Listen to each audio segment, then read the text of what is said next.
There's been a lot of talk about your weight since you got to Penn State. Can you tell Mhm. us where you were height and weight wise when you arrived on campus, where you are now, and how did you get from point A to point B, especially weight wise? Yeah, that was a big emphasis for me, especially coming in. I mean, everyone has to get a little bigger and stronger out of high school, but I think I was probably around 220 pounds or so when I got here, and I'm around 252, 254 right now. So you lose a couple pounds after a workout, drink a couple waters, and it's right back there. But I've gained a ton of weight.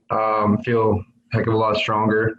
The strength staff and nutrition staff's done a great job with me in creating a personalized plan of my caloric intake, what to take before a workout, what to take after a workout, so that I'm not burning my muscle, and you're burning the meals you're eating pre-practice, and then you're recovering post-practice.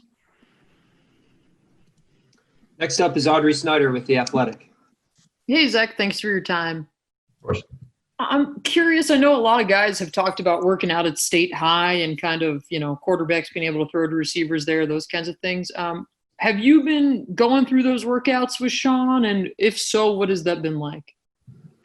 We kind of sometimes will talk amongst each other of times like we can meet up. Sean's actually a next door neighbor of mine, so we talk a lot with each other and some of the receivers and things. So we have a time where in our schedules it's open, we'll meet up and kind of just get some work in, get familiar with each other, kind of get back in the groove with one another. Next up is Rich Scarcella with the Reading Eagle. Good morning, Zach. Thanks for doing this. Zach, how would you assess your progress at Penn State to this point? Would you say mainly just from a football perspective of body weight, or do you mean more of knowledge of the game? Or? Just is this about the progress? I mean, when you decided to go to Penn State, have you met with has anything been surprising? Are you about where you thought you'd be? Comparative, I'm talking football only here. Okay. Oh yeah, coming out of high school, I mean, every player's goal is obviously to play right away, be a true freshman, be a starter, and especially coming from kind of a hometown, only an hour and a half away. I had a brother that played here under Joe Paterno and then Bill O'Brien. So, and then as Coach Franklin was taking over, I had another brother after him that was kind of being recruited here and there. So from a younger age, even like eighth grade, I kind of got a good feel, and I've always kind of known what Penn State was about. And so it's always comfortable coming here. And with my personal process, I'm happy with where I'm at. I mean, everyone wishes they could do a little better and find some things to improve upon on. But from a football perspective, obviously, I wish I could play a little bit more, but other players in my room have shown that they have the ability to perform and do that on a consistent basis. So it's my job to improve upon my own game so that I can earn that trust from the other players and my coaches, so that I can have that opportunity as well. Tyler Donahue, Lions 247. Hey, good afternoon. Good afternoon, Zach. Good to hear from you. Good to hear from you too. We talked a bit this offseason with Tyler Bowen and not too long ago with Pat Fryermuth about the competition to fill Nick Bauer's role as the next tight end on the field behind Pat. The focus has been on you and Brenton Strange. How has that competition continued this offseason despite the lack of spring practices and just the different circumstances? We all figured spring ball was going to be a crucial time for both of you to make your case. Mm-hmm.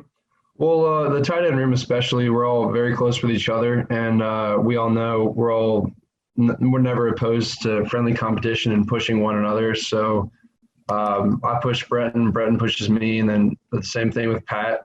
We learn a lot from Pat, and we each kind of just go about our workouts, doing our thing, pushing one another, and then when the time comes for that decision, I'm sure Tebow will make the right choice.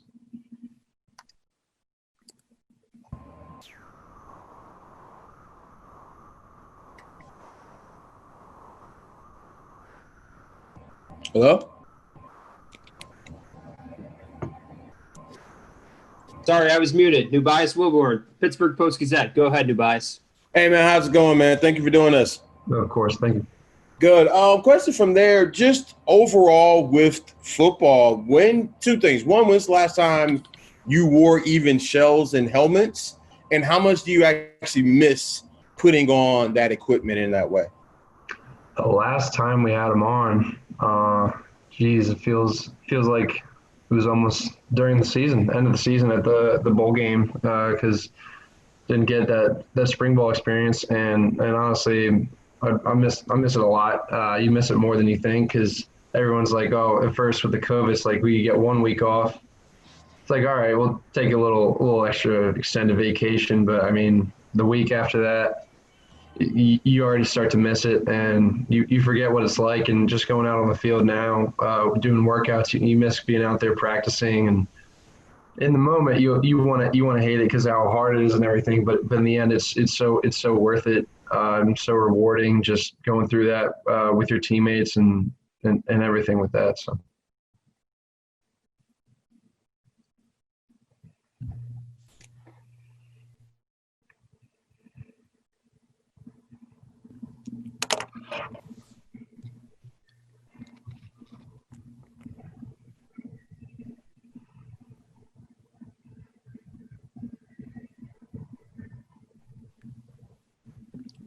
Zach, this is Greg Pickle from Penn Live. Greg unmuted me, so I'm just going to go ahead. What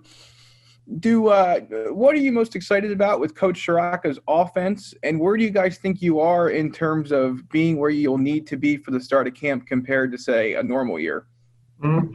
Well, spring ball obviously is a great time to work on some things that you probably wouldn't change maybe in season. You have a little bit extra time to tweak some things, especially learning a new offense. But I think our offense has done a tremendous job, and I think Coach Shiraka and all the other position coaches have done an awesome job of preparing us and over-preparing us and over-preparing us and over-preparing us, especially Coach Bowen. There's not a stone unturned with the new offense as far as in the tight end room. We're very detailed in everything we do and detailed about whether it's 3 steps, whether it's 4 steps. It's very, very detailed in what we do because we've had that extra time. Because it's just been meetings, we haven't had that muscle memory of going out there and doing it. But I think the offense is in a great position going into the season. Donnie Collins, Times Tribune. Hey, Zach, thanks for doing this. Last year, tight ends were especially important. There a lot of 2 tight end sets in the running game. How prepared do you feel you are to kind of step into that role from last year that Nick Bowers had? And what was that process like to become a better blocker for you? It was very different for me coming out of high school because I basically was a glorified wide receiver more than just a tight end, a true tight end. But I feel like the position as a whole has kind of transformed a little bit from just a nose in the dirt player to more of an athletic receiver type. But Coach Bowen has worked a ton with me on blocking. Coach Franklin's been working with me as well when I was on the D squad my freshman year when I first got here. It helped me humble myself, especially coming out of high school. I learned a lot. I think a redshirt year was great for me and learning a lot and giving me that extra time to put on weight because not a 220-pound high school kid in there anymore. I got a little more weight to me, which is definitely going to help a lot. It helps with your confidence, your movements, and your strength overall.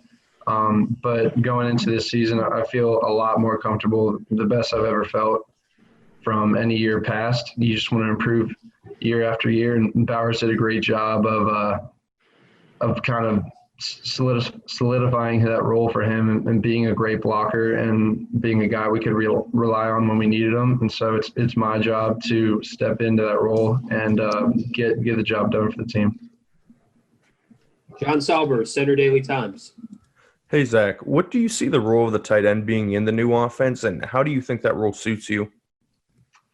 I see us being a playmaker. I always kind of see that role for ourselves. I know what our room is capable of, and I think we're the most talented tight end room in the country. And there's no doubt in my mind about that. I think we've only scratched the surface of what we're capable of doing.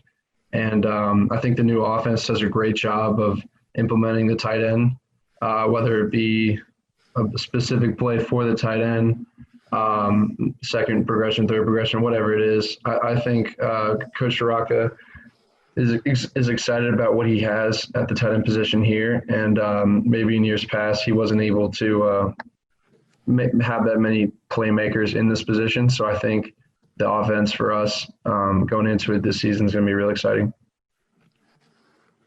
Mark Wogenrich, SI.com.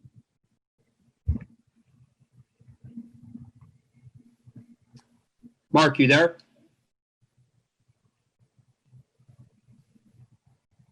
We'll come back to Mark. Let's go to Jack Washer, WTAJ.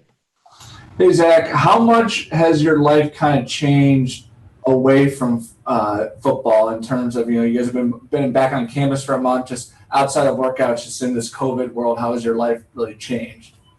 Well, it's definitely been different. I mean, summers up at school are a little more relaxed because there's a lot less students up on campus, so it's normally pretty empty and still kind of the same here. But my roommates and I and all my teammates, we've been emphasizing social distancing, wearing our masks, and only really going out when we need to, and if we are around other people and we absolutely can't avoid it, is to practice social distancing and to wash our hands, use hand sanitizer, and our health staff, nutrition staff, and everybody, they've done a great job of really telling us the best ways to practice social distancing if we're in certain situations, how to act, and just really the best things we can do to keep ourselves healthy, keep our teammates healthy.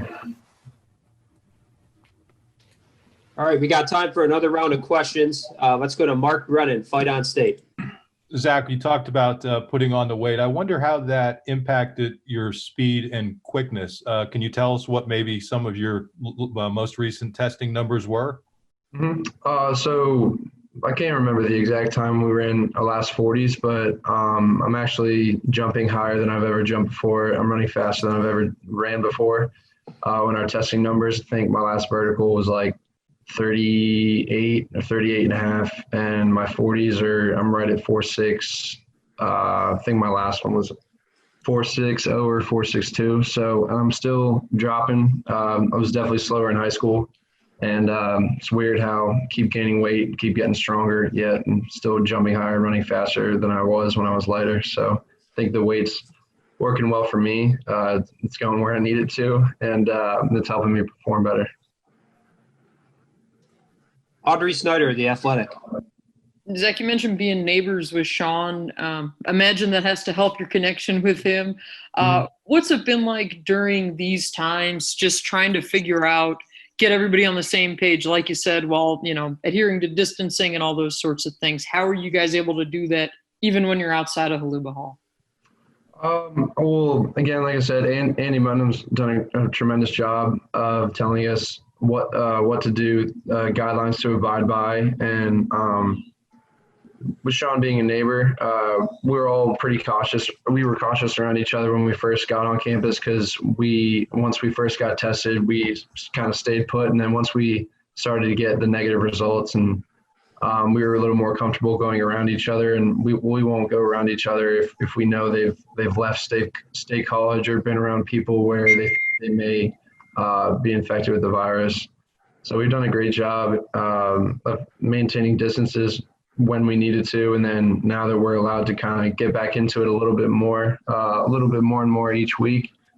And plus, in today's age of technology, it's never too hard to keep in touch with one another. So we've definitely kept that up. And in our team meetings, we always have our faces in the cameras, so we can kind of interact with each other as best we possibly can. Rich Garcella, Reading Eagle. Zach, what are your greatest concerns with the virus from a personal standpoint and also from a team standpoint? From a personal standpoint, obviously, your own health, and because a lot of things you see sometimes people are asymptomatic. Sometimes people don't show the signs when they actually do have it. So I was worried when we were in quarantine at home. I was worried that maybe I would contract it somehow and then pass it on to my parents, where it may be more of an issue for my parents who are a little bit older than me. Whereas a 21-year-old, maybe our immune system can fight it off a little bit better than my parents. So honestly, from personal perspective, that was one of the biggest things for me. So that's why I was doing my best job to abide by the guidelines, practice social distancing, and do everything I needed to do to make sure that my family was safe. And then to move to a team perspective, I think it's important that everyone as a whole, and Coach Franklin's emphasized this time and time again, how it's important for us to be accountable for each other. And we will fill out a survey every single day if we're showing any type of symptom, if we've been traveling outside state college. And so we're really taking all the necessary actions to make sure that we're all abiding by the rules that we need to be so that we can have a season this year. Tobias Wilborn, Pittsburgh Post-Gazette. Over the last couple of weeks, obviously you guys announced that you had the 0 results so far. What do you think has been different maybe at Penn State in comparison to other universities that seem to have like a higher amount of positive scores, positive tests? Mm-hmm.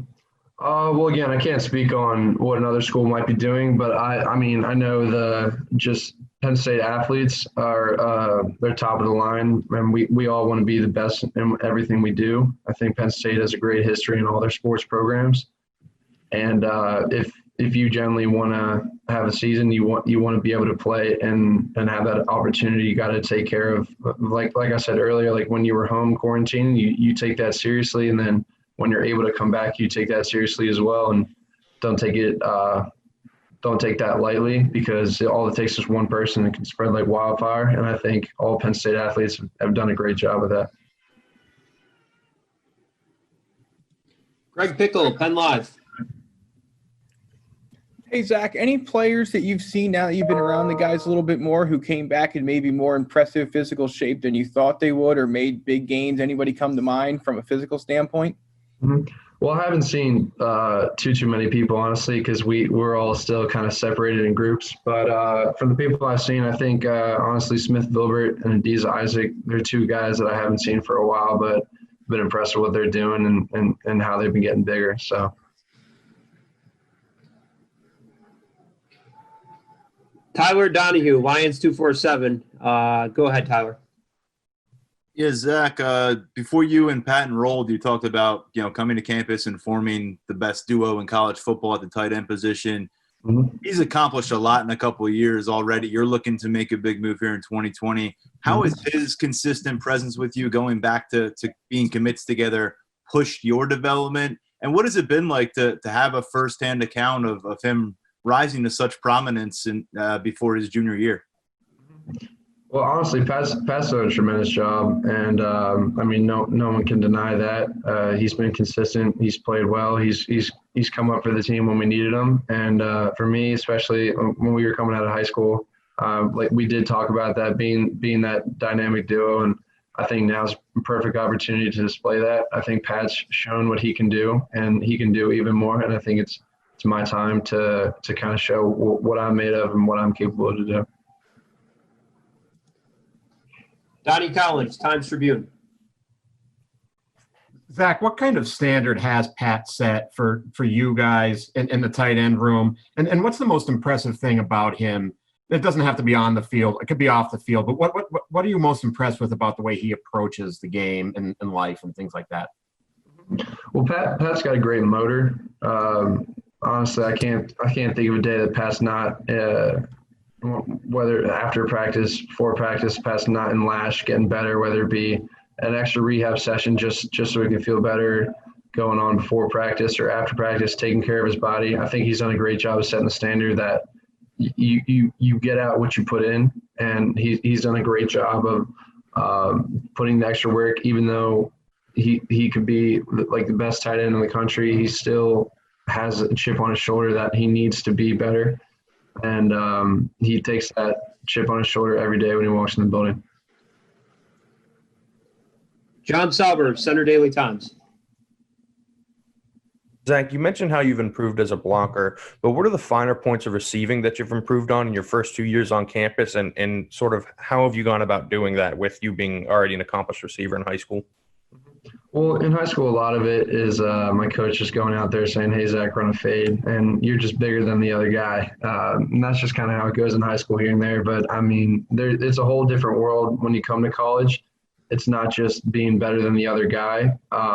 You guys still got to have that confidence that it's 100-0 ball. There's no 50-50 balls. It's me or it's no one. And just learning new routes from what I did in high school, new concepts. You got to learning the offense conceptually rather than, oh, I have a post, oh, I have a slant. Whether it be something simple like that, it's never just about that. You got to know quarterback's launch point. You got to know where the other receivers are on the field, because it's not just a rinky-dink offense like someone might have in high school. It's a whole new level of it. Mark Wogenrich, are you there? I am. Got All me? right, go ahead. I appreciate it. Zach, you've mentioned a couple times how you think that this is your time. What do you think you can do in Coach Shiraka's offense, and what benefits you about Coach Shiraka's offense, or what benefits do you get from Coach Shiraka's offense? Well, it's new, and anything new is new and exciting, right? So I think it's something that all of us on the offense are excited about. We're all in 100%. We're behind it. We support it. We're going to execute it to the best of our ability. And like I said earlier, I think he can implement the tight end great, with whether it be a play call to them, working a play off of the tight end, being a keystone in the blocking game, whatever it be, the tight end's there to get the job done on offense. And I think Coach Shiraka will support that and reward a tight end here and there. So. And our last question goes to Jack Washer, WTAJ. Hey, Zach, what is one thing that you can't do right now away from football that you normally be able to do if we weren't in, COVID times? Honestly, building access is obviously limited, and when we go in there, it's almost like going through a maze.